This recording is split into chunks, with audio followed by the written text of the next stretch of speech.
Last episode में हमने देखा था कि एलेक्स सेलेस्टियल पाथ से स्पिरिचुअल वर्ल्ड में आ गया था, जहां उसे रोकने के लिए कई लोग आए थे, जिसमें कई बीस्ट और जेन लुन थे। लेकिन एलेक्स ने उन सभी को हरा दिया था। पर तभी वहां तेंग यी आ गया था, जो शुरू में तो एलेक्स को बराबर की टक्कर दे रहा था, लेकिन एलेक्स ने बाद में उसका गला काट दिया था। अब आगे तो एपिसोड 99 की शुरुआत में हम देखते हैं कि जब एलेक्स तेंग यी की गर्दन काट देता है तो तेंग यी मरने जैसी हालत में हो जाता है, जिसे देखकर एलेक्स बोलता है कि ये इतना वीक कैसे हो सकता है, ये तो अपर वर्ल्ड की एकेडमी का सीनियर स्टूडेंट है। इस तरफ वो दोनों स्टूडेंट कहते हैं कि क्या तेंग यी भी इस बीस्ट का सामना नहीं कर सकता है। उसी वक्त तेंग यी अपनी गर्दन की इंजरी ठीक करके अपने आप को हील करने बैठ जाता है, जिसे देखकर जेन लुन कहता है कि क्या ये इतनी सीरियस इंजरी को भी हील कर सकता है। तभी एलेक्स तेंग यी से कहता है कि तुमसे लड़के मुझे ऐसा लगा कि मैं डेविड से लड़ रहा हूँ, लेकिन तुम्हारी सीक्रेट टेक्निक्स इतनी खास नहीं है, इसलिए अगर तुम्हारे पास और कोई सीक्रेट टेक्निक है तो उसे बाहर लाओ, नहीं तो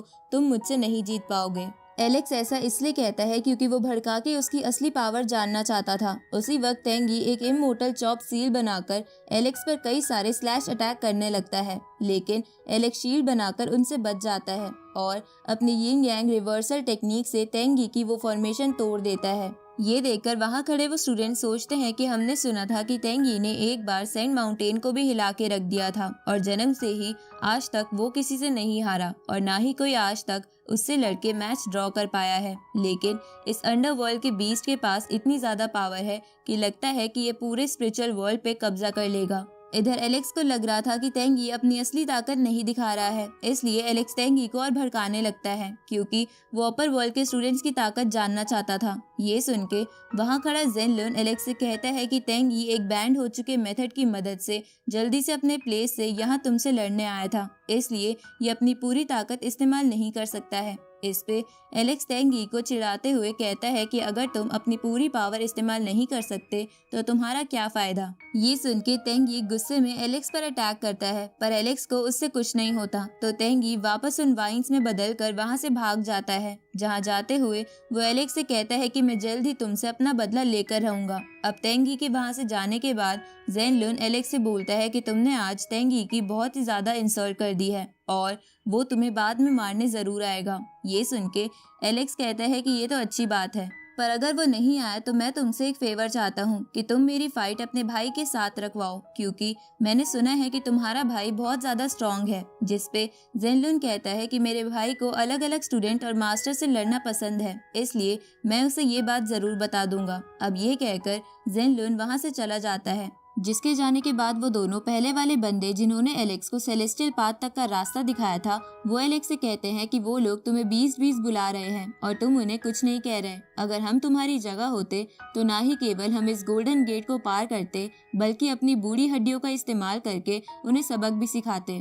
ये सुन के एलेक्स उन दोनों से कहता है कि अगर तुम मुझे कुछ ना भी भड़काते तब भी मैं इस गोल्डन गेट को पार करने वाला था, इसलिए अपना मुंह बंद रखो। इसके बाद एलेक्स गोल्डन गेट के पास चला जाता है और जोर जोर से चिल्लाने लगता है कि क्या कोई और भी है जो मुझसे लड़ना चाहता है। इधर उस गेट के दूसरी तरफ खड़े स्टूडेंट्स ये सुन के घबरा जाते हैं, क्योंकि उन्हें लग रहा था कि जब तेंग यी उसे नहीं रोक पाया तो हम इसे कैसे रोकेंगे। इस तरफ एलेक्स फिर से बोलता है कि अगर कोई वेनरेबल मास्टर या कोई स्टूडेंट मुझसे लड़ना चाहता है तो जल्दी से इस तरफ आ जाओ, नहीं तो मैं उधर आ रहा हूँ। ये सुन के दूसरी तरफ के सब स्टूडेंट डर जाते हैं और इधर उधर जाके छुप जाते हैं। अब एलेक्स उस गेट के दूसरी तरफ आ जाता है, जहां उसे लगता है कि उस स्पिरिचुअल वर्ल्ड की एनर्जी उस दूसरे वर्ल्ड से बहुत ज्यादा प्योर है, जिसमें वो हाल ही में वर्ल्ड रिकॉर्ड तोड़ के आया था। साथ ही वो जगह बहुत ही सुंदर थी। इसके बाद एलेक्स इधर उधर उस वर्ल्ड में घूमने लगता है। इस तरफ दो स्टूडेंट एक पत्थर के पीछे छुपकर आपस में बातें कर रहे थे कि 10,000 साल बाद लोअर वर्ल्ड से स्पिरिचुअल वर्ल्ड में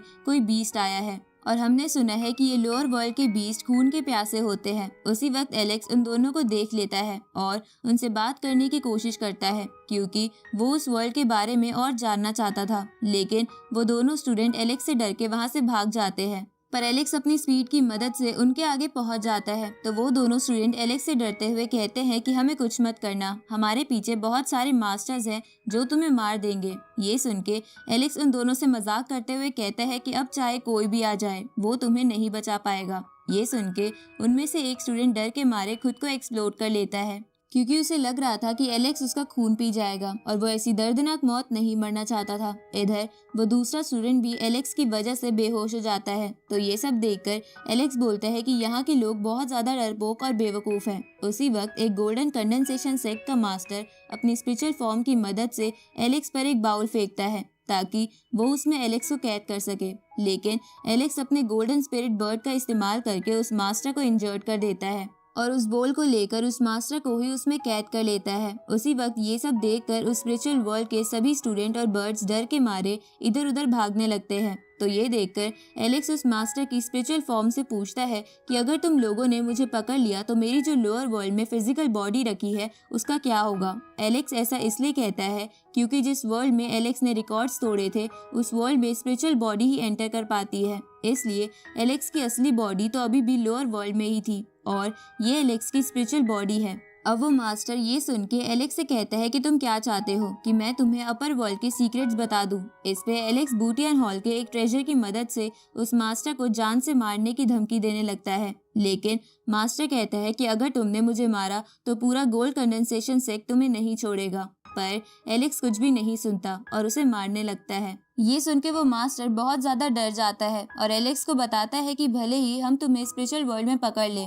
लेकिन जब तक हमारे पास तुम्हारी फिजिकल बॉडी नहीं होगी तब तक हम तुम्हें यहाँ जान से नहीं मार पाएंगे। इसके बाद एलेक्स उससे पूछता है कि क्या तुम मेरी फिजिकल बॉडी यहाँ ला सकते हो। इस पे वो मास्टर एलेक्स से कहता है कि ऐसा पॉसिबल नहीं है क्योंकि ये एक स्पिरिचुअल वर्ल्ड है। उसी वक्त वो मास्टर खुद की स्पिरिचुअल बॉडी को डिस्ट्रॉय कर देता है क्योंकि वो एलेक्स को और ज्यादा राज नहीं बताना चाहता था। अब एलेक्स उस जगह घूमते हुए कहता है कि लगता है ये जगह अपर वर्ल्ड से कनेक्टेड नहीं है, ये बस एक ऐसी स्पिरिचुअल प्लेस है जिससे बस अपर वर्ल्ड का थोड़ा बहुत अंदाजा लग जाता है, इसलिए इस जगह को और एक्सप्लोर करने का कोई फायदा नहीं है। अब एलेक्स अपनी गोल्डन बर्ड स्पिरिट फॉर्म में आकर वहां से वापस जाने लगता है, लेकिन उसी वक्त वहां फेंग वू अपने दो साथियों को लेकर एलेक्स को मारने के लिए उसका पीछा करने लगती है। लेकिन एलेक्स उससे पहले ही उस गोल्डन गेट के दूसरी तरफ चला जाता है और टेलीपैथी के थ्रू उन दोनों ओल्ड बंदों से कहता है कि तुम दोनों ने मुझे झूठ बोला था, ये जगह अपर वर्ल्ड से कनेक्ट नहीं होती, ये जगह बस एक स्पिरिचुअल प्लेस है और मैं यहाँ अपनी फिजिकल बॉडी नहीं ला सकता।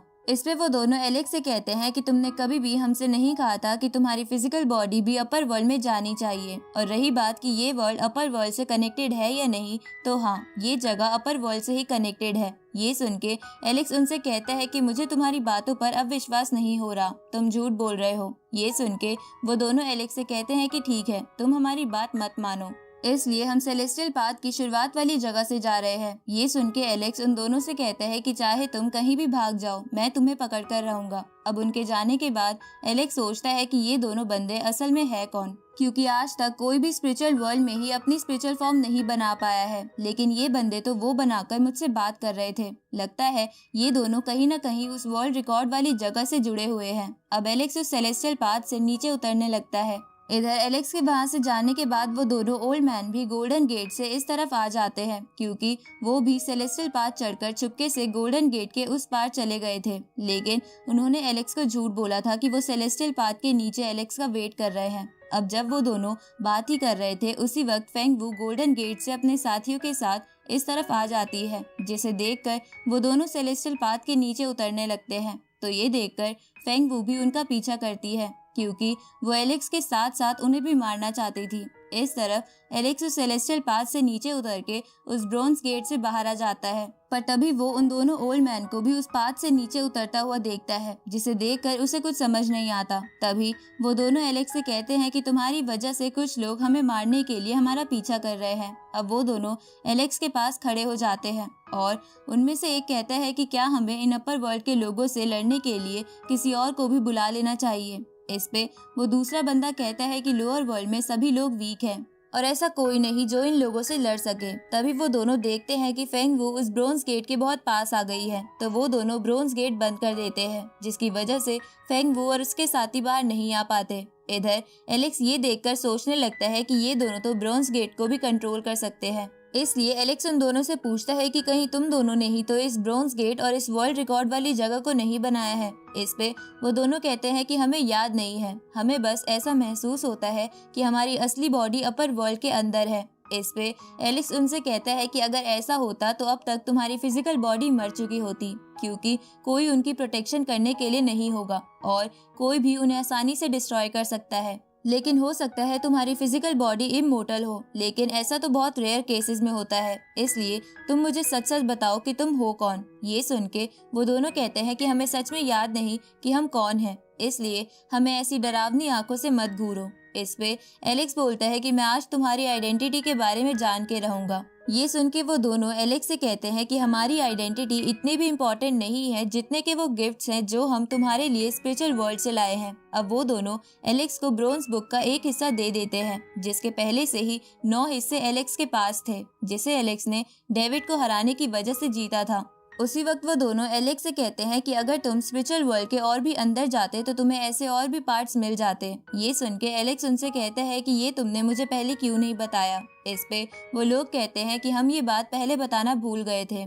ये सुन के एलेक्स उनसे कहता है कि अगर मैं अब फिर से स्पिरिचुअल वर्ल्ड में गया तो मुझे उन्हें ढूंढने में बहुत टाइम लगेगा, इसलिए जब मैं अपर वर्ल्ड जाऊंगा तो वहां से मैं स्पिरिचुअल वर्ल्ड में जाके उन पार्ट्स को ले आऊंगा। उसी वक्त वो ब्रोंज गेट जोर जोर से हिलने लगता है, जिसे देखकर उनमें से एक बंदा पोर्टल बनाता है और उससे उन सबको पता चल जाता है कि दूसरी तरफ से फेंग वू जोर जोर से गेट पर अटैक कर रही है और इसी वजह से गेट हिल रहा है। इधर फेंग वू अटैक करते हुए बोलती है कि मैं उस बीस्ट से लड़ने के लिए ट्रेजर की मदद से जल्दी से खुद को हील करके आई हूँ, इसलिए मैं बिना उसे मारे नहीं जाऊंगी। इधर फेंग वू के साथ जिंग जियान और जेंग वू भी थे, जहाँ जेंग वू कहता है कि मैंने थोड़ी देर पहले सुना था कि जो बंदा यहाँ आया था वो बहुत ताकतवर था। इस तरफ वो दोनों पोर्टल बंद कर देते हैं और एलेक्स से कहते हैं कि तुम्हारे कारनामों की वजह से तुम स्पिरिचुअल वर्ल्ड में बहुत ज्यादा फेमस हो गए हो, इसलिए हमें लगता है कि हम फ्यूचर में भी स्पिरिचुअल वर्ल्ड में जा पाएंगे। आगे एलेक्स वापस अपनी फिजिकल बॉडी में आ जाता है, जहाँ वो अभी सी किंगडम के पैलेस में बैठा था। तभी एलेक्स अपने सेनापति को वहाँ बुलाता है और उससे कहता है कि तुमने पिछली बार मुझसे कहा था कि रॉय मेरा सिंहासन लेने के लिए बहुत कमजोर है, इसलिए अब तुम मुझे बताओ कि मुझे अपनी सीट किसे देनी चाहिए। ये सुन के सेनापति एलेक्स से बोलता है कि मुझे डर है कि आपकी प्रोटेक्शन के बिना सी किंगडम के लोग जिंदा भी रह पाएंगे, इसलिए आपको राजा बना रहना चाहिए। इस पे एलेक्स उसे कहता है कि मुझे अपर वर्ल्ड जाना है, इसलिए मैं राजा नहीं बना रह सकता, तो तुम कल एक मीटिंग अरेंज करो और उसमें सी किंगडम के सभी ऑफिशियल्स को बुलाओ। इस तरफ हम 7 लोगों को देखते हैं जो एक जगह आके इकट्ठा होते हैं और इसी के साथ ये पार्ट यहीं खत्म होता है।